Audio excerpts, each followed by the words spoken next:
பேரிடரை எதிர்கொண்டிருக்கிற போது பொறுப்பானவர்கள் களத்தில் இருக்கிறார்களா இல்லையா? இருப்பதனாலதான் அந்த கேள்வி வரும். மேயர் பிரியாராஜன் அவர்களிடம் கேட்கப்பட்ட கேள்வி, அதாவது அந்த வீடியோ கிளிப்பிங், ஒரு நிமிட கிளிப்பிங்க சங்கிகள் வெட்டி பரப்புகிறார்கள். உண்மையிலே அது அவர்களுக்கே தெரியாமல் வரலாற்று ஒரு காட்சி அவர்கள் மீண்டும் மீண்டும் நினைவிட்டுக் கொண்டே இருக்கிறார்கள். அவங்க கோபமா ரியாக்ட் பண்ணல, பாதுகாப்புக்கு போலீஸ் போட்டுக்கல, பாதுகாப்புக்கு படைபலமா கட்சி ஆட்கள் அங்க வந்து நிக்கல. அவங்க வீட்டு வாசல்ல வந்து கேள்வி கேட்கக்கூடிய மக்களை கோபமோ விட்டு ஓடுதலோ எதுவுமே இல்லாம நேரடியா பதில் சொல்லக்கூடிய ஒரு ஆற்றல் அவருக்கு கிடைக்கப்பட்டிருக்கு. மக்கள் துயரப்படுறாங்கிறத நீங்க ட்ரெண்ட் பண்றீங்கன்னா அதுல ஒரு புரிதல் இருக்கு, அதுல அண்டர்ஸ்டாண்டபிள். 4000 கோடி எங்கன்னு நீங்க ட்ரெண்ட் பண்றது வந்து அரசியல் இல்லாம வேற என்ன? 4000 கோடிங்கிற நம்பர்ஸ் எங்க இருந்து வந்தது? நீங்க 4000 கோடி பயன்படுத்த, அது அரசும் பயன்படுத்தல, இவ எதிர்கட்சி தலைவர் பயன்படுத்தின சொல்லுதான் 4000 கோடி. நீங்க பொலிட்டிக்கல் ட்ரெண்டா எப்ப பயன்படுத்துறீங்க? மழை வெடிஞ்சு மழை விட்டு 3வது நாள் பயன்படுத்துறீங்களா? மழை பெய்து கொண்டிருக்கிற போதே பயன்படுத்துறீங்க. இன்னும் சொல்ல போனா மழை பெய்வதற்கு முதல் நாளே பயன்படுத்துறீங்க. அப்படின்னா உங்களுடைய நோக்கம் என்ன? இந்த 4000 கோடிங்கிறது என்ன? 4000 கோடிங்கிறது தவறான தகவல். வசத்துல பேசி எடுத்தீங்கன்னா அது கிட்டத்தட்ட ஒரு 700 கிலோமீட்டர் 500 கிலோமீட்டர் முடிஞ்சிருச்சு. செஞ்ச வேலையின் பலன் தான் எங்கெல்லாம் வடிகால் அமைக்கப்பட்டதோ அங்கெல்லாம் 6 மணி நேரத்திற்குள்ள நீர் வடிந்தது. ஒரு ஆகாய தாமரை கிளியர் பண்றதுக்கு கூட உங்களுக்கு நேரம் இல்லையா, முன்னெச்சரிக்கையா நீங்க இருந்திருக்க வேண்டாமா அப்படிங்கிறாங்க. கீழே போய் எல்லாரும் பதில் சொல்றாங்க, எங்க அக்டோபர்ல கிளியர் பண்ணியாச்சுங்க அப்படின்ட்டு. ஆனாலும் யார் ஒருவரும் அந்த ட்விட்டர் மூவ். அப்ப என்ன அர்த்தம்? அவங்களுடைய இன்டென்ஷனே அவதூறு பரப்பணுங்கிறது தான்.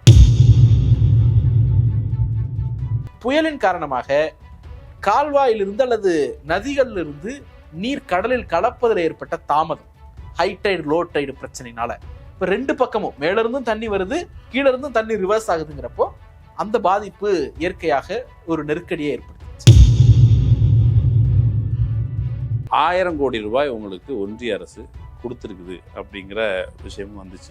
நீங்க நியூஸ் 18 தொலைக்காட்சியில இல்ல அது இல்லவே இல்லை, 1 ரூபா கூட கொடுக்கல அப்படின்னு சொல்றீங்க. இன்றைக்கு காலையில் அந்த ஸ்டேட்மெண்ட் அவர் மாத்துறாரு. நேற்று நைட் 1000 கோடி ரூபா கொடுத்துட்டேன் அப்படின்னு தம்பட்ட போட்டீங்களே, அது எந்த கணக்குல வரும்? அதிமுக இந்த விஷயத்தில் செய்தது ஒரு பச்சை துரோகம். நான் வெளிப்படையா சொல்றது, மிகப்பெரிய பச்சை துரோகம். நியாயமான ஒரு தலைவராக, எதிர்க்கட்சி தலைவராக இருந்தால் எடப்பாடி பழனிசாமி என்ன பண்ணிருக்கணும்?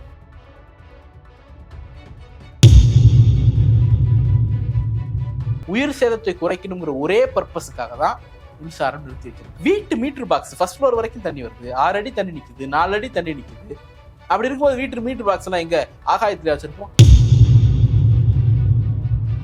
ஒரு அரசு அல்லது ஒரு ஆளுங்கட்சி பேரிடரை எப்படி எதிர்கொள்வதுன்னு திட்டமிடும் போதே அரசியல் அவதூறுகளை, பேரிடர் கால நெருக்கடிகளை, அவதூறால் வரக்கூடிய நெருக்கடிகளை, வன்மங்களை எப்படி எதிர்கொள்றது அப்படிங்கிறதையும் சேர்த்து திட்டமிடணும் அப்படிங்கிற ஒரு புதிய நெருக்கடி உருவாயிருக்கிறது. அரண்சை நண்பர்களுக்கு வணக்கம்.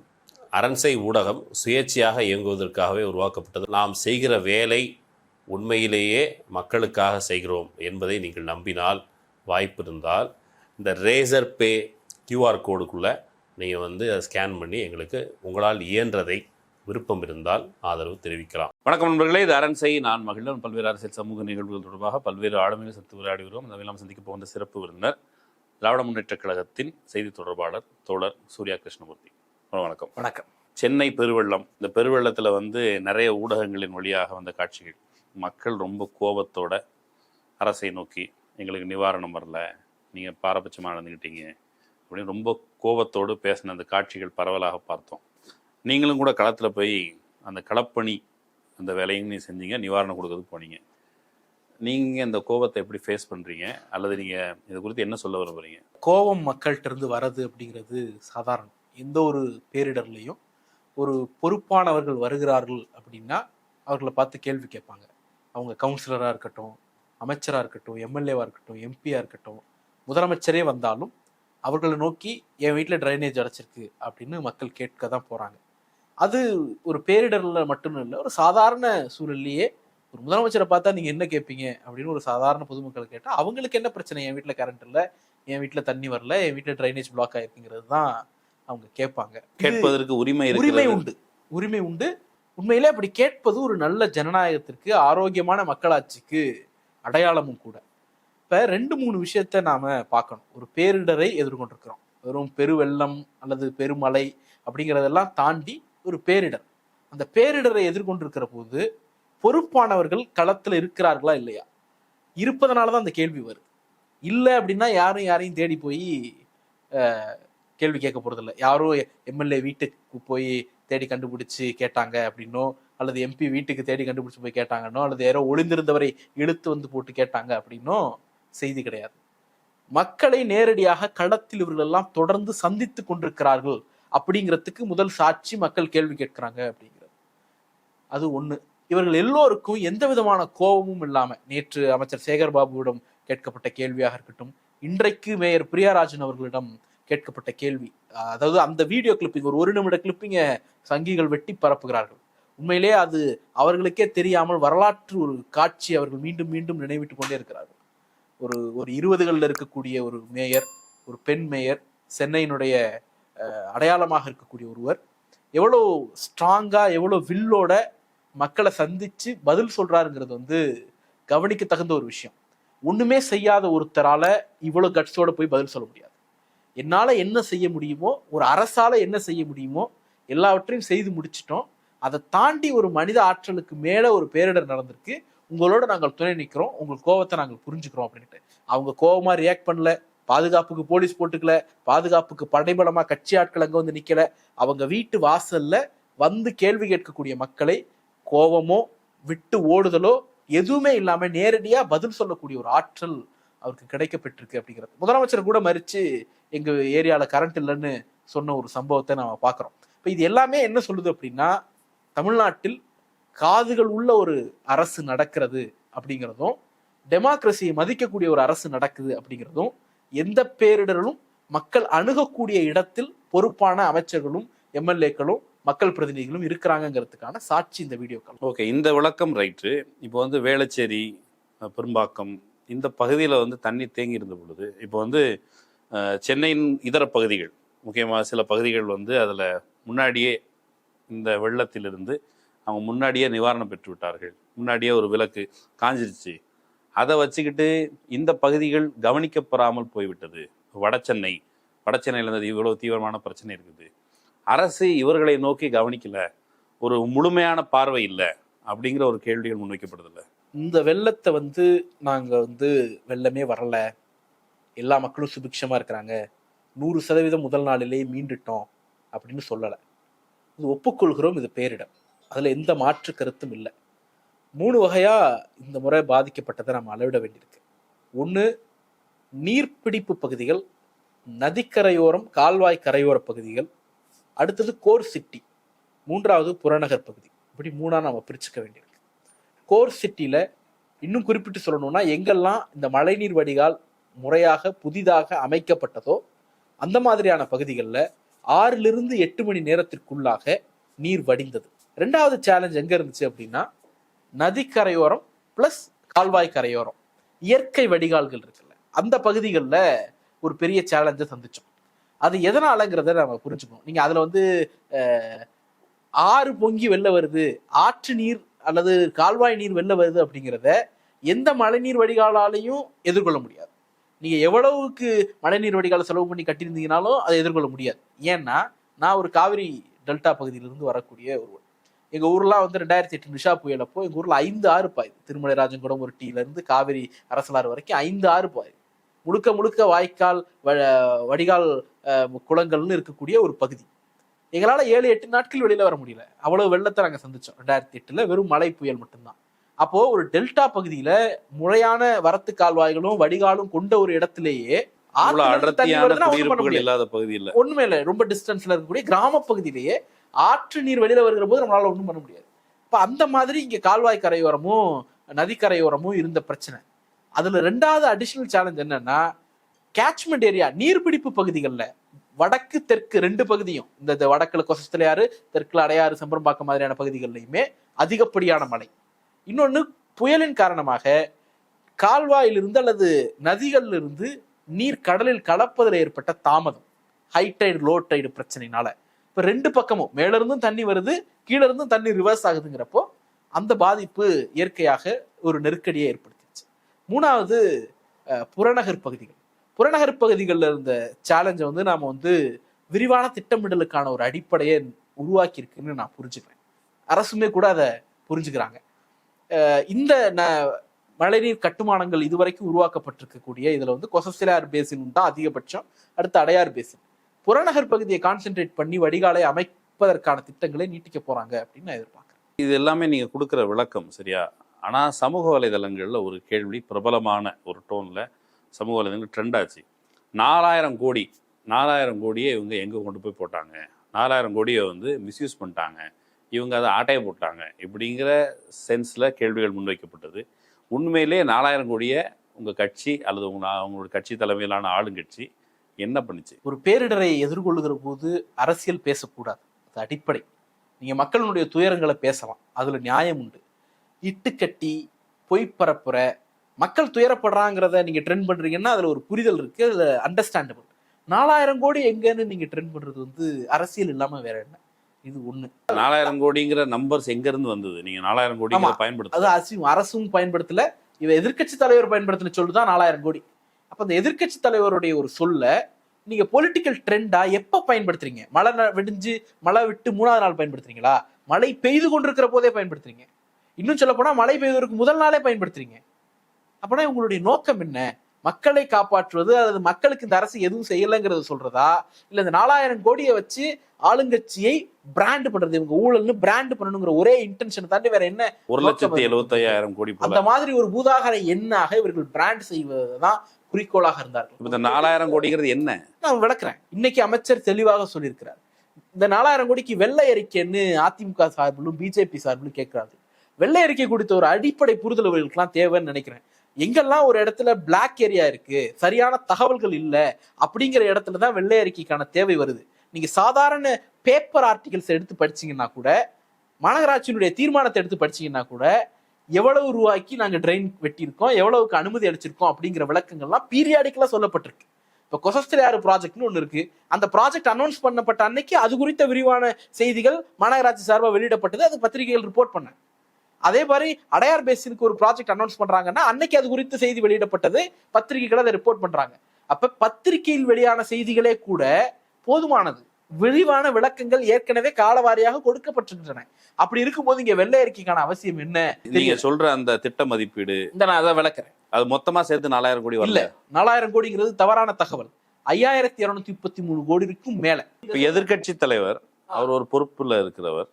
அதனால் தமிழ்நாட்டில் இப்போ எதிர்கட்சின்னு சொன்னால் அதுக்கு ஒரு கூடுதல் பொறுப்பு உண்டு.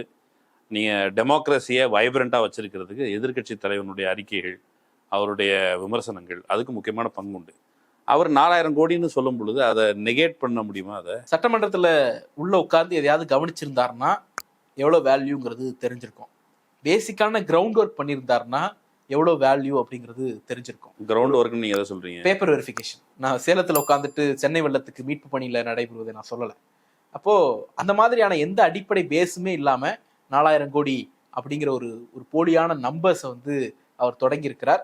அதற்கு ரெஸ்பாண்ட் பண்ணுற போது அந்த 4000 கோடி நாங்கள் ரெஸ்பாண்ட் பண்ணுறோம், அவ்வளோதான். மற்றபடி ஒரிஜினல் வேல்யூ இன்னைக்கு அமைச்சருடைய ஸ்டேட்மெண்ட் பற்றி அது 5200 கோடி நெருக்கமாக.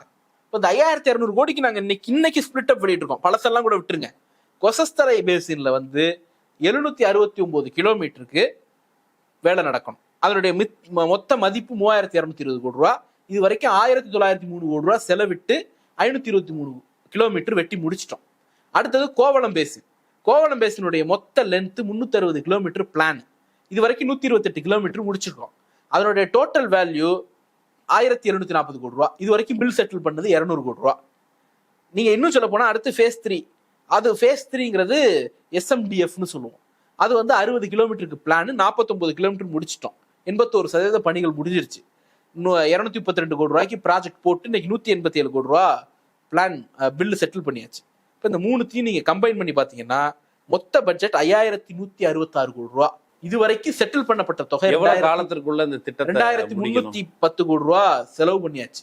பேலன்ஸ் இருக்கிறது 2500 கோடி ரூபாய்க்கு மேல இன்னும் செலவிட வேண்டிய ஒதுக்கீடு செய்து செலவிட வேண்டிய தொகை இருக்கிறது. இதனுடைய ப்ராஜெக்ட் பீரியட் வந்து 2024-26க்குள்ள முடிக்கணும் அப்படிங்கிறது தான் ப்ராஜெக்ட் பீரியட். இன்னைக்கு ஏறக்குறைய ஒரு 60% மேல பணிகள் நிறைவடைந்திருக்கின்றன. பேசின் மாதிரி இப்ப கொசஸ்தலையார் பேசின் எடுத்தீங்கன்னா அது கிட்டத்தட்ட ஒரு உங்களுக்கு 700 கிலோமீட்டர்ல 500 கிலோமீட்டர் முடிஞ்சிருச்சு. 80% ஏரியா வாரியா மக்கள் புரிஞ்சுக்கணும்னா எந்தெந்த ஏரியா? கொசஸ்தலை யாருன்னு சொல்றீங்க, அது எப்படி புரிஞ்சுக்கிறது? எந்த ஏரியா? வட சென்னை பகுதி கொசஸ்தலை யாரை மையப்படுத்தி வரும். அடையார் பேசின் அப்படிங்கிறது மத்திய சென்னை தென் சென்னை பகுதியை மையப்படுத்தி வரும். அப்புறம் இந்த கோஸ்டல் ஏரியாங்கிறது ஈசிஆரை மையப்படுத்தி வரும் அப்படின்னு ரஃபா புரிஞ்சுக்கும். இந்த வேலைகள்லாம் நீங்க செஞ்சதா சொல்றீங்களா? இப்ப செஞ்சது இப்ப 4000 கோடியை விட்டுரும். செஞ்ச வேலையின் பலன் என்ன? செஞ்ச வேலையின் பலன் தான் எங்கெல்லாம் வடிகால் அமைக்கப்பட்டதோ அங்கெல்லாம் 6 மணி நேரத்திற்குள்ள நீர் வடிந்தது. உதாரணம் சொல்றேன். சென்னையில மண்டலம் 9 தேனாம்பேட்டை மண்டலம் கார்பரேஷன் மண்டலம், அதுல வந்து கத்தீட்ரல் சாலையில ஏற்கனவே இருந்த ட்ரெயினை இடிச்சிட்டு புதிய ட்ரெயின் போட்டாங்க. ஏற்கனவே இருந்த ட்ரெயினை ஏன் இடிக்கிறாங்க அப்படின்னா, ஒரு சாதாரண வீட்டில் இருக்கக்கூடிய ஒரு லேமேனுக்கு தெரியும், ஒரு பெரிய பைப்பையும் சின்ன பைப்பையும் கனெக்ட் பண்ணீங்க அப்படின்னா சின்னதுல இருந்து தான் பெருசுக்கு நீர் போகும், பெருசுல இருந்து சின்னதுக்கு வர வாய்ப்பு இல்லை, வெளியில ஸ்பில் ஆயிடும் தெரியும். 1.5 மீட்டர் 1 மீட்டர் பை 1 மீட்டர் ட்ரெயினை 0.9 மீட்டர் பை 0.9 மீட்டர் பெரிய ட்ரெயினை கொண்டு வந்து சின்ன ட்ரெயின்ல கனெக்ட் பண்ணி வச்சிருந்தாங்க. கத்தீட்ரல் சாலையிலிருந்து உங்களுக்கு வந்து கஸ்தூரி எஸ்டேட் முதல் தெருவுக்கு போற இடத்த. அப்போ இந்த மாதிரி ஃபெயிலியர் இருந்த இடத்த சரி பண்ணி புதிய ட்ரெயின் இன்னைக்கு போட்டோம். ஒட்டுமொத்த வெள்ளாள தேனாம்பேட்டையில எந்த இடத்துலையுமே 6 மணி நேரத்துக்கு மேல நீர் தேங்கல் இந்த முறை. இது ஒரு எடுத்துக்காட்டு. அதே போல ஒவ்வொரு பகுதியிலையும் எங்கெல்லாம் மழைநீர் வடிகால் சிறப்பாக அமைக்கப்பட்டதோ புதிதாக அமைக்கப்பட்டதோ, உங்களுடைய ஸ்மார்ட் சிட்டின்னு சொல்லி அவங்க நாஸ்தி பண்ணி வச்சுட்டு போன பாண்டி பசாராக இருக்கட்டும், ஜிஎன் செட்டி சாலையாக இருக்கட்டும், போன முறை வெள்ளத்துல 21 மிகப்பெரிய அளவில் பாதிக்கப்பட்ட பசுல்லா சாலையாக இருக்கட்டும், இது எல்லாமே 8 மணி நேரத்துக்குள்ள வடிஞ்சிருச்சு. சரி, ஏன் 8 மணி நேரம் எடுத்துக்குது அப்படிங்கிற கேள்வி இருக்குல்ல. மழைநீர் வடிகாலோட டிசைன் இப்ப நாம சொல்றோம் 20 சென்டிமீட்டர் தாங்கும், அதெல்லாம் எவ்வளவு இன்டென்சிட்டிங்கிறத பொறுத்து தான்.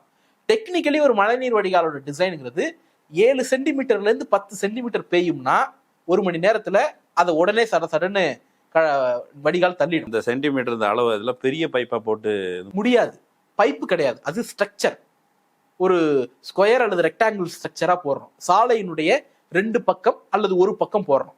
ஒரு சாலையினுடைய அளவு இருக்குல்ல, அது மொத்தமும் நீங்க ட்ரெயின் போட முடியாது. ஏன்னா நடுப்புற பாதாள சாக்கடை வந்துடும். ஒரு பகுதியில போடலாம், இல்ல 2 பகுதியில போடலாம், இவ்வளவுதான் பண்ண முடியும். இப்ப சாலையினுடைய அளவு எவ்வளவோ அதுக்கேற்ற மாதிரி தான் போட முடியும். இப்ப சென்னையில பெரும் பகுதி 1.5 மீட்டர் தான் அதிகபட்சம் போட முடியும். 0.9 எல்லாம் நார்மல். 0.5 போடுற இடமும் உண்டு, ஏன்னா சாலை ரொம்ப சின்னதா இருக்கும். அப்ப நீங்க வந்து அதிகம் கொள்ளணுங்கிறதுக்காக சைஸை இன்க்ரீஸ் பண்ணிட்டே போக முடியாது. சாலை நமக்கு வந்து இடைஞ்சலா இருக்கும். இன்னொன்னு பண்ணலாம், நீங்க ஹைட் அதிகம் கொடுத்துட்டு ஸ்லீப் மேடுல இருந்து ஸ்லோப் அதிகம் கொடுத்துட்டு போகலாம். ஸ்லோப்பு சென்னையில கொடுக்க முடியாது. வேலூர்ல இந்த மாதிரியான மலைப்பாங்கான பகுதிகளில் நீங்க ஸ்லோப்பு கொடுக்கலாம். சென்னை வந்து ஒரு பிளாட் டெரைன். இங்க வந்து மீன் சி லெவல்ல இருந்து ஆவரேஜ் சி லெவல் வந்து உங்களுக்கு 20 அடி தான் வரும், 6 மீட்டர் தாண்டாது. அப்படி இருக்கிறப்போ 0 மீட்டர் இருக்கக்கூடிய இடங்கள்லாம் இங்க உண்டு. அதனால நீங்க ஸ்லோப்பும் அதிகமா கொடுக்க முடியாது. 1 மீட்டர் தான் அதிகபட்சம் ஸ்லோப் கொடுக்கணும், 3 அடி தான் அதிகபட்சம் கொடுக்க முடியும் உங்களால. இது ஒரு பிரச்சனை. இது வந்து இயற்கையாகவே நாம் எதிர்கொள்ளக்கூடிய சிக்கல். அப்ப இந்த ட்ரெயின் வந்து ஒரு 50 சென்டிமீட்டர் மழை வந்திருக்கிறது, அதை எவ்வளவு விரைவா வடிச்சிருக்கு? 6 மணி நேரத்துக்குள்ள வடிச்சு ட்ரெயின் போடப்பட்ட இடங்களில் நீர் வேகமாக வடிந்திருக்கிறது. இது உங்களுடைய சக்சஸ்ன்னு சொன்னா, இப்போ வேளச்சேரி, பெரும்பாக்கம் இந்த ஏரியாவுக்கு என்ன அடுத்தடுத்து கட்டம் இருக்கிற? ஏன்னா அடுத்த வருஷம் மழை பெய்ய போகுது, இதே மாதிரி தேங்கும். இதுக்கு முன்னாடி மழை பெஞ்சது தேங்கிச்சு. இப்போ இதுக்கு பர்டிகுலரா என்ன மாதிரியான திட்டங்கள், என்ன புறநகர் பகுதிக்கான மழைநீர் வடிகால் கட்டமைப்புகளை விரைந்து உருவாக்குவதற்கான திட்டங்களை அரசு மேற்கொள்ளும். இப்போ இந்த வேலைகளுக்கு இடையில 1000 கோடி ரூபாய் உங்களுக்கு ஒன்றிய அரசு கொடுத்துருக்குது அப்படிங்கிற விஷயமும் வந்துச்சு. நீங்க நியூஸ் 18 தொலைக்காட்சியில இல்லை, அது இல்லவே இல்லை, 1 ரூபா கூட கொடுக்கல அப்படின்னு சொல்றீங்க. ஆனா ஒன்றிய உள்துறை அமைச்சர் அவர் ஒரு ட்வீட் போட்டிருக்கிறாரு. அதை மீறி நீங்க எதை வச்சு 1 ரூபா கூட கொடுக்கல அல்லது அவங்க தரவே இல்லை. இப்போ வந்து ராஜ்நாத் சிங் வராரு, அவர் நேரடியாக வந்து ஒரு கன்சர்னோட வந்து பேசுறாரு, பிரதமர் நம்ம முதலமைச்சர்கிட்ட பேசுறாரு. அப்போ அந்த கன்சர்னால நம்ம எடுத்துக்க வேணாமா? அது கன்சர்ன் இல்லையா? ஃபேக்ட்னு ஒன்று இருக்கு. யார் வேணாலும் எதை வேணா பேசலாம். 2 ட்விட் போடுறாரு நேத்தி ஒன்றிய உள்துறை அமைச்சர். ஒன்று வந்து எஸ்டிஆர்எஃப்ல 450 கோடி செகண்ட் இன்ஸ்டால்மெண்ட்டை முன்கூட்டியே கொடுக்குறோம், அட்வான்ஸா கொடுக்குறோம், நான் எந்த வார்த்தையும் மாத்தல. அடுத்தது என்டி மிட்டிகேஷன் ஃபண்டு, என்டிஎம்எஃப் அப்படின்னு ஒரு ஃபண்டு, அதுல ஒரு 560.23 கோடி ரூபாயை நாங்க ஒதுக்குறோம். அந்த 560.23 கோடி ரூபாயில 500 கோடி ரூபாய் ஒன்றியத்தோட பங்கு அப்படின்னு ஒரு 2 ட்விட் போடுறாரு. இது 2த்தையும் கம்பைன் பண்ணி 1000 கோடி ரூபாயை 1000 கோடி ரூபாயை மாநிலத்துக்கு, தமிழ்நாட்டுக்கு வெள்ள நிவாரணமாக மோடி அறிவித்து விட்டார், கேட்ட 24 மணி நேரத்தில் அறிவித்து விட்டார் அப்படின்னு அண்ணாமலையில் தொடங்கி இங்க இருக்கக்கூடிய ட்விட்டர்ல தெருச்சண்டை போடக்கூடிய சங்கிகள் வரைக்கும் பரப்புறாங்க. நாராயண திருப்பதி எல்லாரும் பரப்புறாங்க. நேற்று இரவு வரைக்கும் அவங்க அந்த ஸ்டாண்ட்ல உறுதியா இருக்கிறாங்க. நேற்று இரவு திமுக தரப்பில் எல்லாருமே எல்லா விவாதங்கள்லையுமே இதனுடைய உண்மைத்தன்மையை எடுத்து வைத்த பிறகு, ஹபீஸ் அவர்கள் ஒரு தொலைக்காட்சியில் எடுத்து வைத்தார். இந்த மாதிரி எல்லாரும் எடுத்து வைத்த பிறகு இன்றைக்கு காலையில் அந்த ஸ்டேட்மெண்ட்டை அவர் மாத்துறாரு. ஆமா, எஸ்டிஆர்எஃப்ல தான் கொடுத்தோம், என்டிஎஃப்எம்ல தான் கொடுத்தோம், இன்னும் வந்து என்டிஆர்எஃப்ல கொடுக்கறதுக்கு இவங்க ரிப்போர்ட் சப்மிட் பண்ணணும், ரிப்போர்ட் வந்த பிறகுதான் அதை கொடுக்க முடியும். அப்ப நேத்து நைட்டு தெரியலையா ரிப்போர்ட் வந்த பிறகுதான் கொடுக்க முடியுங்கிறது? நேற்று நைட்டு 1000 கோடி ரூபா கொடுத்துட்டேன் அப்படின்னு தம்பட்ட போட்டீங்களே, அது எந்த கணக்குல வரும்? இப்ப நேற்று நைட்டு போய் சொன்னீங்களா? இதுக்கு பிறகு ஒரு நீண்ட அறிக்கையை அண்ணாமலை சார்பாக, பாஜக சார்பாக நாராயண திருப்பதி அவர்கள் வெளியிடுறாரு. அப்ப நேற்று இரவு தெரியலையா? அது 1000 கோடி ரூபான்னு பரப்புன போது தெரியலையா? இப்ப விளக்கம் கொடுத்த பிறகு, எக்ஸ்போஸ் ஆன பிறகு நீங்க வந்து இல்ல இந்த தலைப்புல கொடுத்தோம், இந்த தலைப்புல கொடுத்தோம், தலைப்பின் கீழ் கேளுங்க அப்படிங்கிறாரு. நாங்க கேட்டதே இன்ட்ரீம் ரிலீஃப். இன்ட்ரீம் ரிலீஃப் வந்து எஸ்டிஆர்எஃப் விட அதிகம் போடுச்சுன்னா, எஸ்டிஆர்எஃப் 450 கோடி, எஸ்டிஆர்எஃப் விட அதிகம் போடுச்சுனால நீங்க என்டிஆர்எஃப்ல இருந்து தான் கொடுக்கணும். இது தலைப்பு ஒரு அந்த டிசாஸ்டர் மேனேஜ்மெண்ட் ஆக்ட படிச்சு பாக்குற யார் ஒருவருக்கும் தெரியும். அதை எதுக்கு தனியா மென்ஷன் கொடுக்கலாம் நினைக்கிறீங்க? அவர்களுக்கு ஒரு மாநில அரசு மீது அக்கறை கிடையாது. இன்னும் சொல்ல போனா தமிழ்நாட்டில இருந்து கேட்டாங்களா கொடுக்க மாட்டாங்க. பாஜகவுக்கு அக்கறை இல்லை. அதுவும் அதிமுக தரப்புலேயே கூட நீங்க 4000 கோடி நீங்க இதை பண்ணிட்டீங்க, ஒழுங்கா ஹேண்டில் பண்ணல, உங்களுக்கு எதுக்கு 5000 கோடி நீங்க கேட்கறாங்க? கிட்டத்தட்ட கொடுக்காத மாதிரியான ஒரு டோன். அதிமுக இந்த விஷயத்தில் செய்தது ஒரு பச்சை துரோகம். நான் வெளிப்படையா சொல்றது, மிகப்பெரிய பச்சை துரோகம். இவங்க ஒரு 2 ரிலீஃப் என்னால உறுதியா எடுத்து காட்ட முடியும். அவங்கள வந்து ஆட்சியில இருந்த போது கஜா புயல் பாதிச்சது, ஓக்கி புயல் பாதிச்சது. இந்த ஓக்கி புயல் பாதிச்ச போது இவங்க கேட்ட தொகை வந்து 13,520 கோடி ரூபா கேட்டாங்க ஒன்றிய அரசிடமிருந்து. அப்படி கேட்ட போது அதை ஆய்வு செய்த வந்த அலுவலர், ஒன்றிய அரசினுடைய அதிகாரி பரமேஸ்வர் பாலி அப்படிங்கிறவருக்கு அன்றைய எதிர்கட்சி தலைவர், இன்றைய தமிழ்நாடு முதலமைச்சர், திமுகவினுடைய தலைவர் ஒரு கடிதம் எழுதுறார். 28/12/2017 அந்த கடிதம் என்ன சொல்லுதுன்னா, தமிழ்நாடு அரசு கோரிய 13,520 கோடி ரூபாயை உடனடியாக ஒன்றிய அரசு விடுவிக்க வேண்டும் அப்படின்னு கேட்கிறார். யாரு? எதிர்கட்சி தலைவர், திமுகவினுடைய தலைவர். அடுத்தது கஜா புயல். அப்போ அதிமுக சார்பா 15,000 கோடி கேட்டாங்க. அதற்கு 354 கோடி ரூபாய் எஸ்டிஆர்எஃப்ல, இன்னைக்கு நமக்கு என்ன துரோகம் பண்ணாங்களோ அதே எஸ்டிஆர்எஃப்ல வெடிவச்சுட்டு அவ்வளவுதான் அப்படின்னாங்க. அதை கண்டித்த முதல் தலைவர் அன்றைய எதிர்கட்சி தலைவர், திமுகவினுடைய தலைவர், இன்றைய முதலமைச்சர் தான். அப்போ அதிமுக சார்பில் 2 பேரிடம் போது பிச் செய்யப்பட்ட அமௌண்ட்டை ஒன்றிய அரசு கொடுக்காத போது அதை கண்டித்தவரும் எங்களுடைய தலைவர் தான், அதை எதிர்த்து கேள்வி கேட்டவரும் எங்களுடைய தலைவர் தான். இன்றைக்கு நியாயமான ஒரு தலைவராக, எதிர்கட்சி தலைவராக இருந்தால் எடப்பாடி பழனிசாமி என்ன பண்ணிருக்கணும்? 5,060 கோடி ரூபாய் கேட்டிருக்காங்க, என்னப்பா நீங்க பழைய பண கணக்கெல்லாம் செட்டில் பண்ணிட்டு 1 ரூபா கூட கொடுக்கலையேன்னு எதிர்த்து கேள்வி கேட்டிருக்கோம். கடிதம் எழுத வேண்டாம், ஒரு பப்ளிக் ஸ்டேட்மெண்ட் எங்க மாநிலத்துக்கு கொடுங்க, எங்க மாநிலம் உணர்வு இல்லையே. இதோட பெரிய துரோகம் தம்பிதுரை அவர்கள் ஒரு பொலிட்டிக்கல் ஸ்டேட்மெண்ட், இங்க 4,000 கோடி ரூபாய் என்ன பண்ணீங்க அப்படிங்கறத ஒரு அது நான் சொல்ற நியூஸ் பேப்பர்லயே வந்துச்சு 4,000 கோடி ரூபாய் என்ன பண்றோம், அதை கூட படிக்காம பார்லிமெண்ட்ல போய் அரசியல் பண்ணிட்டு இருக்காரு தம்பிதுரை. அதெல்லாம் ஒரு வெளிப்படையான துரோகம். நம்பர்ஸ், கோடி ரூபாய், இதெல்லாம் சாதாரண மக்களுக்கு தேவையில்லாதது. தேவையில்லாத சென்ஸ் அவங்களுக்கு தெரியாது, அதில் டீல் பண்றது இல்லை.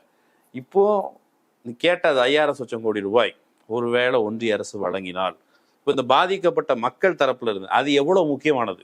இப்போ வந்து கொடுக்காதீங்கன்னு இவர் சொல்றாரு, எதுக்கு இதை கேட்குறீங்கன்னு சொல்றாங்க. இது எந்த அளவுக்கு இந்த மக்களோட கனெக்டட்? திமுகவுக்கு துரோகம் பண்ணான்னு சொல்றீங்க, திமுகவுக்கோ தமிழ்நாடு அரசுக்கோ அது இல்லை, சாதாரண மக்களை பொறுத்த அளவுக்கு அவங்களுடைய பாயிண்ட் ஆஃப் வியூல எப்படி புரிஞ்சுக்கணும்? 2-3 விஷயம் இருக்கு சார். ஒண்ணு, இந்த எஸ்டிஆர்எஃப்ல இவங்க வெளியிட்டு இருக்க 450 கோடி ரூபாய் அப்படிங்கிறது, அது பேரிடர் நடக்குது நடக்கல, அவங்க கொடுத்தே ஆகணும், அது கொடுத்துட்டாங்க. இந்த STRF state disaster response fund, அது ரிலீஃப் ஃபண்ட் கிடையாது. இந்த ரெஸ்பான்ஸ் ஃபண்டை நீங்க எதுக்கு பயன்படுத்தலாம்னா உடனடி நிவாரணத்துக்கு. இப்போ ஒரு இடத்துல சாலை புலந்துருச்சு, அதை சரி பண்றோம், இதை பண்ணியே ஆகணும் அப்படிங்கிறது தான் நிவாரண உதவி, மக்களுடைய லாஸுக்கான காம்பன்சேஷன். இதெல்லாம் இந்த எஸ்டிஆர்எஃப்ல இருந்து நீங்க எடுத்து கொடுக்க முடியாது.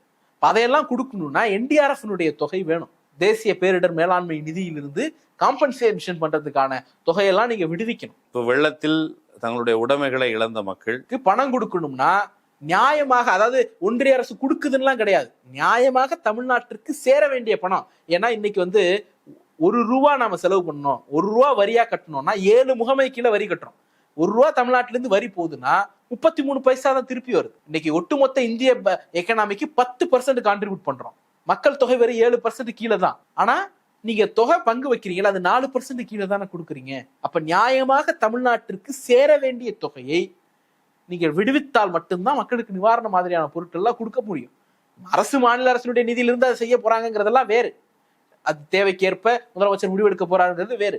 ஆனால் இந்த தொகை வருவது என்பது எசென்ஷியல். ஒரு இன்ஃப்ராஸ்ட்ரக்சர் டெவலப்மெண்ட், இன்னைக்கு ஏற்பட்டக்கூடிய பள்ளங்கள், இந்த ரோடு சாலை சீரமைப்பு, இதனால ஏற்பட்டக்கூடிய சிக்கல்களை எல்லாம் உட்கட்டமைப்பு ரீதியாக மேம்படுத்தணும்னாலும் அந்த தொகை தேவைப்படும். இல்லைங்க, ஒரு திராவிட கட்சி, ஒரு சென்ஸோட இருக்கிற கட்சி, நம்ம அவங்கள காப்பாற்றணும்.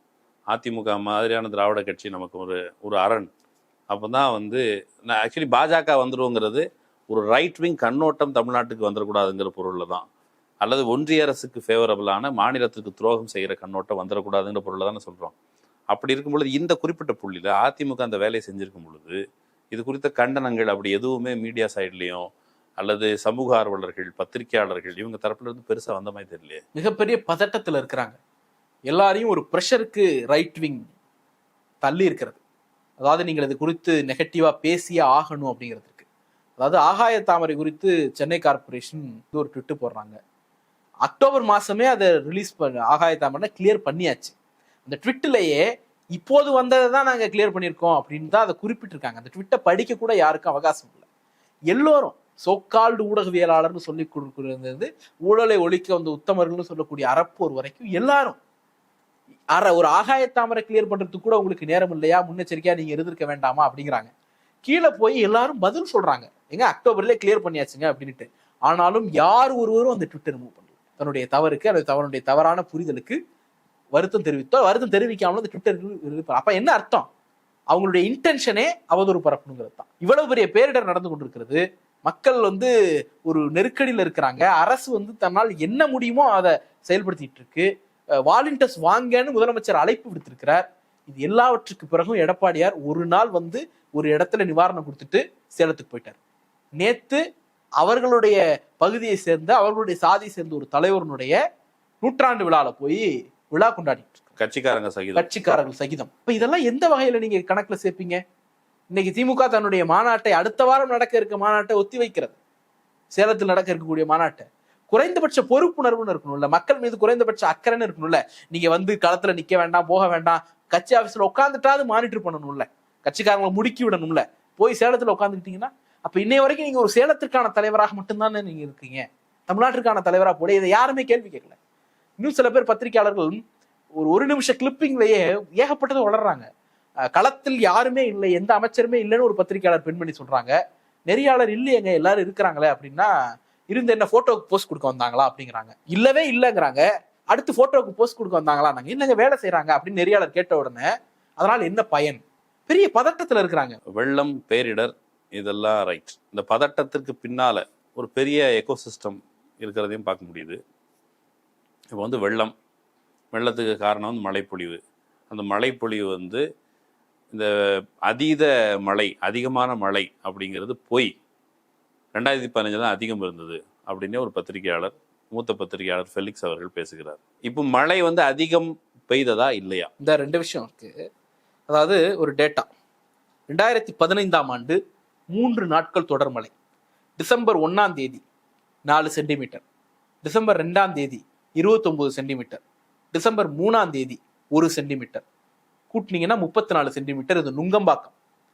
2023ஆம் ஆண்டு டிசம்பர் 2ஆம் தேதி 6 சென்டிமீட்டர், டிசம்பர் 3ஆம் தேதி 23 சென்டிமீட்டர், டிசம்பர் 4ஆம் தேதி 24 சென்டிமீட்டர், கூட்டினீங்கன்னா 50 சென்டிமீட்டர். அப்போ 34 சென்டிமீட்டர் 2015ஆம் ஆண்டு நுங்கம்பாக்கத்தில் பெஞ்சிருக்கு. இன்னைக்கு 50 சென்டிமீட்டர் பெஞ்சிருக்கு. எது பெரிதுங்கிறது சாதாரண அரித்மெட்டிக், மேத்தமெட்டிக்ஸ், கூட்டல் கழித்தல் தெரிந்தவர்களுக்கு தெரியும். இன்டென்ஷன் இல்லைன்னா அவர் இதையும் ஒத்துப்பார். இது என்ன கூட்டல் கழித்தல்? அப்போ 2015 இஸ் கிரேட்டர் தேன் 2023. உள்நோக்கத்தோடு சொல்லக்கூடிய விஷயம். அன்றைக்கு அவங்க பெட்டரா ஹேண்டில் பண்ணாங்க, அப்படி இல்லை. இப்ப இந்த கூட்டல் கழித்தலுக்கு பின்னால ஏதாவது இருக்குதான்னு கேட்கிறேன். அதான் உள்நோக்கத்தோட சொல்லக்கூடிய விஷயம். என்ன உள்நோக்கம்? திட்டமிட்ட அவதூறை திமுக மீது பரப்ப வேண்டும்ங்கிற ஒரே நோக்கம் தான். எவ்வளவு ஃபாஸ்டா ரெக்கவர் ஆயிருக்குங்கிறதுக்கு சின்ன உதாரணம். மழைக்கு முதல் நாள் 1,10,000 மக்களை நிவாரண முகாம்களுக்கு நகர்த்துறோம். நேத்தி இரவு நிவாரண முகாம்ல தங்கியிருந்தவர்களுடைய எண்ணிக்கை 18,000க்கு கீழே. மழை விட்டு 3 நாட்களுக்குள்ள மக்களை அவர்களுடைய இல்லங்களுக்கு திருப்பி அனுப்பக்கூடிய அளவிற்கு செயல்பட்டிருக்கிறோம். அரசு மழையினால் ஏற்பட்ட வெள்ளத்தை ரெகக்னைஸ் பண்றதுக்கே 3 நாள் ஆனிச்சு 2015. கடைசி வரைக்கும் அரசு கீழே வந்து நிக்கல. சிஹெச் ரிப்போர்ட்ல இட் இஸ் மேன்மேட் டிசாஸ்டர்னு சொன்னாங்க. முழுக்க முழுக்க என்ஜிஓக்களும் எதிர்கட்சிகளும் மட்டுமே அன்னைக்கு களத்துல இருந்தாங்க. இன்னைக்கு அந்த மாதிரி ஒரு நிலைமை இல்லையே. சிஏஜி ரிப்போர்ட்ல மேன்மேட் டிசாஸ்டர்னு இருந்ததா? இருந்தது, நிச்சயமாக இருந்தது. அட்மினிஸ்ட்ரேஷன் இக்னோரன்ஸ்னால ஏற்பட்ட மேன்மேட் டிசாஸ்டர் அப்படின்னு இருந்தது. ஓகே, இந்த சிஏஜி ரிப்போர்ட் வந்து செலக்டிவா பரவலாக பேசப்படலை. இன்னொரு விஷயம் வந்து மின்சாரம் பற்றியும் நிறைய பரவலாக மின்சாரம் வரல அப்படிங்கிறத பற்றி நிறைய அதிருப்திகள் இருந்தது. நான் ஒரு மூவிங் சிட்டி, இயங்கி கொண்டிருக்கிற நகரம், அதில் மின்சாரம் வந்து ரொம்ப முக்கியமான ஒரு பொருள், நம்ம நுகர்ற ஒரு பொருள். அது வந்து இல்லை, உடனடியாக கரண்ட் வரல, கரண்ட்டை வந்து நிறுத்தி வச்சுட்டாங்க. வேறு சிலர் வந்து இன்டர்நெட் கனெக்டிவிட்டியை திட்டம் போட்டு இந்த அரசு வந்து தடுத்து விட்டது அப்படிலாம் கூட விமர்சனம் வந்தது. நிச்சயமாக கிடையாது. அதாவது மின்சாரம் நிறுத்தி வைக்கப்பட்டதற்கான காரணம் ஒன்றே ஒன்று தான். ஒரு பேரிடரில் அரசினுடைய முதன்மை இலக்கு, முதன்மை கடமை உயிர் சேதத்தை கூடுமான வரையில் குறைப்பது. அடுத்தது மக்களுடைய இயல்பு வாழ்க்கைக்கான செயலை எவ்வளவு விரைவாக மீட்டெடுக்க முடியுமோ அவ்வளவு விரைவாக மீட்டெடுப்பது. 3வது பொருட்சேதத்தை குறைப்பது. இந்த 3 தான் பிரைமரி அஜெண்டா. உயிர் சேதத்தை குறைக்கணுங்கிற ஒரே பர்பஸுக்காக தான் மின்சாரம் நிறுத்தி வைக்கப்பட்டது. புதைவடத்துல தானே போகுது அப்படின்லாம் கதை சொல்றாங்க. வீட்டு மீட்டர் பாக்ஸ் ஃபர்ஸ்ட் ஃப்ளோர் வரைக்கும் தண்ணி வருது, 6 அடி தண்ணி நிக்குது, 4 அடி தண்ணி நிக்குது. அப்படி இருக்கும்போது வீட்டு மீட்டர் பாக்ஸ் எல்லாம் எங்க ஆகாயத்துல வச்சிருப்போம்? ஷாக் அடிக்காதா? கொடுத்த இடத்துல செத்து போனவங்க மின்சாரம் இன்னைக்கு ஒரு 11-13 டெத்து நம்ம ரிப்போர்ட் பண்ணாலும் அதுல 2 டெத்து மின்சாரம் தானே, கொடுத்த பிறகு வர்றது தானே அப்படிங்கிறது இருக்குல்ல. இப்ப இவ்வளவு எதிர்பார்த்தது நிறைய பிணங்கள் விடும்னு எதிர்பார்த்தாங்க, அரசை குற்றம் சாட்டலான்னு எதிர்பார்த்தாங்க, அது நடக்கல. அதனால வயிற்றுச்சனுடைய விளைவாக பேசுவதுதான். இந்த எல்லா விளக்கும் தர்க்கபூர்வமாக நியாயமானதாக இருந்தாலும் அல்லது அப்படி ஒரு தோற்றம் தந்தாலும் கூட, நீ இந்த பக்கம் பாதிக்கப்பட்ட மக்கள் இருக்கிறாங்கல்ல, அவங்க வந்து உடைமைகளை இழந்திருக்கிறாங்க. உயிரிழப்பை கணிசமாக இந்த அரசு குறைத்திருக்கிறது. 2015 300 சொச்சத்திற்கு மேலே இருந்தது. குறைத்திருக்கிறது ரொம்ப வெளிப்படை. மேபி கணக்குகள் வரும்போது அக்யூரேட் நம்பர்ஸ் தெரியலாம். ஆனால் இந்த உடைமைகள் இழப்பு அப்படிங்கிறதும் இந்த பெயின், இந்த ட்ராமா இருக்குல்ல, சாப்பாடு இல்லாமல் குழந்தைகளை வச்சுட்டு பட்ட பாடு, இது எல்லாமே இந்த ட்ராமா இருக்கும். இந்த ட்ராமாலேருந்து மக்கள் நீங்குவதற்கு அல்லது அதிலிருந்து வெளிவர்றதுக்கு அரசு என்ன செய்வதாக உத்தேசம்? பேரிடர்கள் தவிர்க்க முடியாததாக மாறிடுச்சு. குறிப்பா கோஸ்டல் சிட்டியில, சென்னை மாதிரியான ஒரு நெருக்கடி மிகுந்த அதீத வளர்ச்சி கொண்ட ஒரு மாநகரத்துல பேரிடர்கள் அப்படிங்கிறது தடுக்க முடியாது. 2015 மழை வந்த போது மழைனாலே சில ஆண்டுகள் நமக்கு ஒரு பயம் இருந்தது. ஆனால் இந்த முறை பெரும்பகுதி, நான் எல்லா பகுதியும் சொல்றேன், பெரும்பகுதி மிகப்பெரிய அளவிலான மழைக்கு பிறகும் விரைவாக மீண்டிருக்கு. இதற்கேற்ற மாதிரியான ஒரு லைஃப் ஸ்டைல் சேஞ்சஸை, இன்ஃப்ராஸ்ட்ரக்சரல் சேஞ்சஸை நோக்கி ஒரு மாநகரம் நகர வேண்டியிருக்கிறது. அதற்கான உட்கட்டமைப்பு மேம்பாடுகளை, அதாவது நான் சொல்றது, இந்த ஒரு 5000 கோடிக்கு பிளான் பண்ணி 2100 லட்சம் கோடி செலவு பண்ண போதே நமக்கு இந்த கோர் சிட்டி ட்ரெயின் நடந்த இடங்கள்லாம் வெகுவாக மீண்டிருக்கின்றன போது, முழுமையாக இந்த பணிகள் நிறைவடைகிற போது இன்னும் எஃபெக்டிவா இந்த மலைகளை நம்மால் எதிர்கொள்ள முடியும் அப்படிங்கிறது நமக்கு புதிதாக முளைத்திருக்கிற ஒரு சேலஞ்ச் இருக்கிறது. ஒரு அரசு அல்லது ஒரு ஆளுங்கட்சி பேரிடரை எப்படி எதிர்கொள்வதுன்னு திட்டமிடும் போதே அரசியல் அவதூறுகளை, பேரிடர் கால நெருக்கடிகளை, அவதூறால் வரக்கூடிய நெருக்கடிகளை, வன்மங்களை எப்படி எதிர்கொள்றது அப்படிங்கிறதையும் சேர்த்தே திட்டமிடணும் அப்படிங்கிற ஒரு புதிய நெருக்கடி உருவாயிருக்கிறது. அதையும் சேர்த்தே அவர்கள் அட்ரஸ் பண்ணணும்னு நான் நினைக்கிறேன். பேரிடர்கள், இப்போ இந்த இயற்கை பேரிடர்கள் வந்து இப்பவும் காலச்சூழல் மாற்றத்தில் தவிர்க்க முடியாதது அப்படிங்கிறது ஒரு ரியாலிட்டி அப்படின்னு தான் தோணுது. ஆனால் அந்த ரியாலிட்டியை மக்கள் எதிர்கொள்வதற்கு அரசு இன்னும் மேலும் இருக்கிற செய்த பணிகளுக்கு அப்பால் இன்னும் மேலும் உறுதுணையாக இருக்கணும். சீக்கிரம் நிவாரண பணிகள் அப்படிங்கிறது, இவரும் சாப்பாடு, இந்த பால் பாக்கெட்லாம் இல்லாமல் மேலும் கூட அவங்களுடைய உடைமைகள் தொடர்பான நிவாரணம் அரசு உரிய முறையில் அறிவிக்கணும். மக்களுக்கு முதல்ல வந்து கொஞ்சம் ரிலீஃப், இந்த இது ஒரு பயங்கர ப்ரெஷர்லேருந்து அவங்களுக்கு ரிலீஃப் தேவைப்படுது அப்படிங்கிறத நானும் புரிஞ்சேன். 2015 இதே மாதிரி உடைமைகள் இழந்தவன் என்கிற முறையில் நானும் அதை தான் விரும்புகிறேன். அந்த வகையில் அந்த நேர்காணல் நிறைவு செய்யலாம். இன்னொரு வாய்ப்பில் பேசுவோம். ரொம்ப நன்றி. நண்பர்களே, இன்னொரு வாய்ப்பில் சந்திக்கலாம். நன்றி.